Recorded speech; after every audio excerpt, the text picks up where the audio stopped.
YouTube, this week has kind of gotten filled up with stuff. I was sick and I'm kind of still getting over that. A lot of what's left over from the shop is coming here, and I've been trying to find places for all of it where it kind of just works and really isn't in the way. Most of the shop is in these two shelves and some stuff is in that box in the corner. I'm still trying to find a place for a lot of the paint in and around my collection.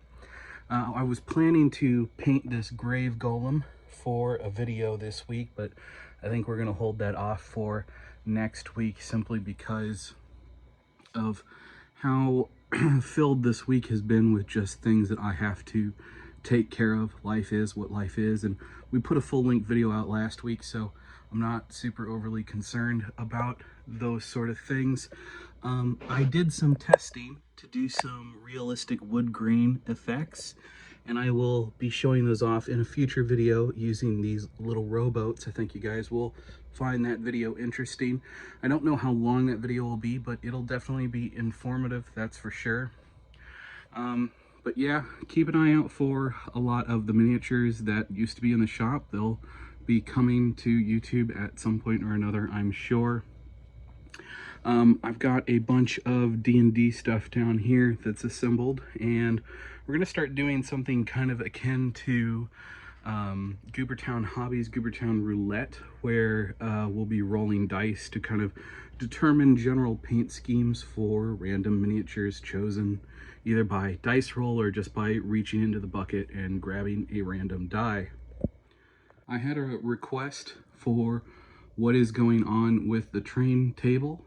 The last update did a good job of explaining things, but I'll go a little bit further in depth. The main line all the way around the table does work. I can run an engine all the way around. Where I'm having an issue is these two switches here are actually a slightly different scale from the rest of the track on the layout, which means that the rails are just a tiny bit shorter and they're closer to a true scale, but the rest of the layout's not that. And so what happens is that engines and cars being pulled through at high speeds tend to derail when coming through this switch. So unfortunately, I'm going to have to replace these two switches before I can really continue forward with putting down ballast and things like that. I think what we're going to do is I'm going to start mocking up mountains and where I want the overall mountain range to end up, along with that river that was going to come down in through the back here and end in a marshland back here.